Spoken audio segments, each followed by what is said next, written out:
All right, let's talk about the drug crisis. We're going to dive into the economics of it all. See, we're constantly told it's a supply problem, right? That we just need to cut it off at the source. But what if that's not the whole story? What if the real engine driving this whole thing is actually demand? Let's follow the money and find out. So, let's frame this whole thing around one central question. Is this a supply problem, fueled by the countries that produce the drugs, or is it a demand problem, driven by the countries where millions of people are buying them? Because honestly, how you answer that question, it changes everything about how you think about a solution. I mean, you know the common narrative, right? We hear it all the time, on the news, from politicians. The story is that the problem starts over there, in these so-called narco states. The thinking is pretty simple. If they could just get their act together and stop making the stuff, our problems would just disappear. But then you see an analogy like this, and it just clicks. It completely flips the script. Blaming producer countries, it says, is like blaming sweatshop workers for the fast fashion industry. Think about that. It suggests that focusing only on where the stuff is made completely ignores the massive, powerful force on the other side of the equation, us, the consumers, and the incredible economic pull we create.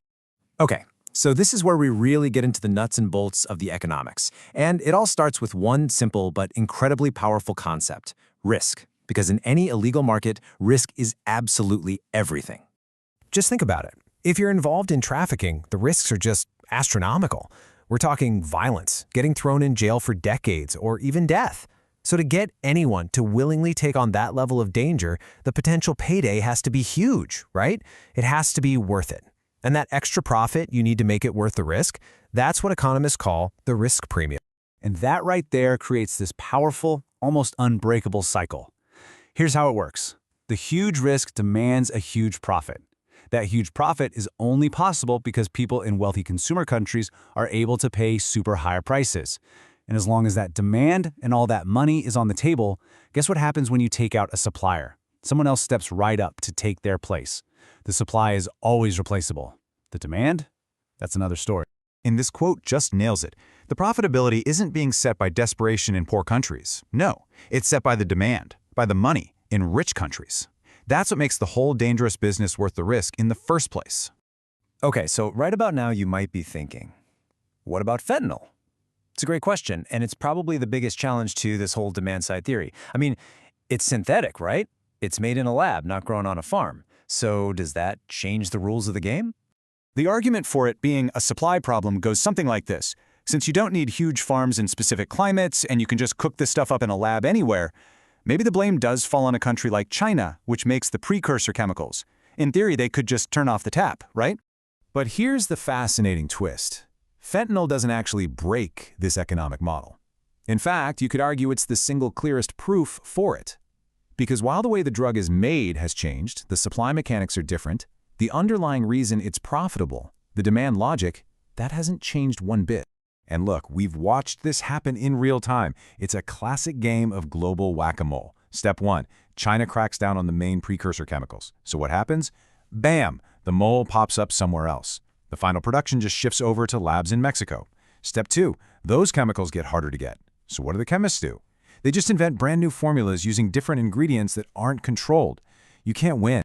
So far from being a counterexample, fentanyl shows us exactly what happens when demand is this intense.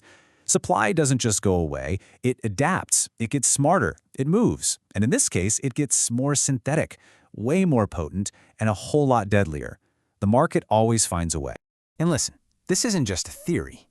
The data, the hard numbers, tell the exact same story. Let's just take a quick look at two countries: China, the historical source of many precursors, and the US, the main consumer. First, let's just ground ourselves in the reality of the situation in the US. We're talking about roughly 70,000 people dying from fentanyl-related overdoses in a single year. I mean, that is a staggering number. It's an absolute public health catastrophe, and it's fueled by an incredible level of demand. Now, compare that to China.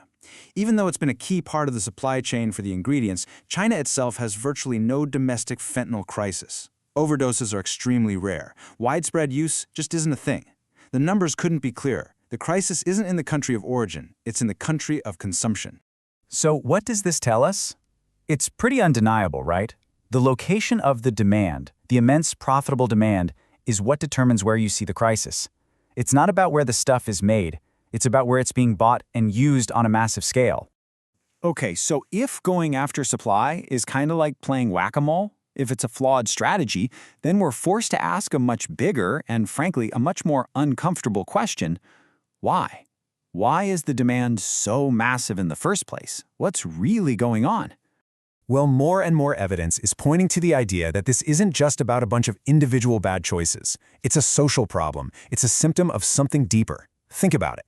Things like deindustrialization, leaving communities behind, growing social isolation, weak safety nets, a for-profit healthcare system, all of these things create the conditions. They create the gaps where a problem like this can explode. At its root, it's a problem of despair. And that brings us to the logical conclusion of all of this. When you have a substance like fentanyl that is so incredibly potent and so easy to make and smuggle, you have to be realistic. No border wall can be high enough. No cargo inspection can be thorough enough to stop a motivated market from meeting an insatiable demand. That enforcement-first model just doesn't work here. Which leaves us with one last pretty provocative thought to chew on. If the real root of all this demand is a kind of social despair, well, you can't police your way out of despair. It suggests that maybe, just maybe, the real long-term solution isn't just about law enforcement. It's about asking ourselves how we can build a society that gives people less to escape from in the first place.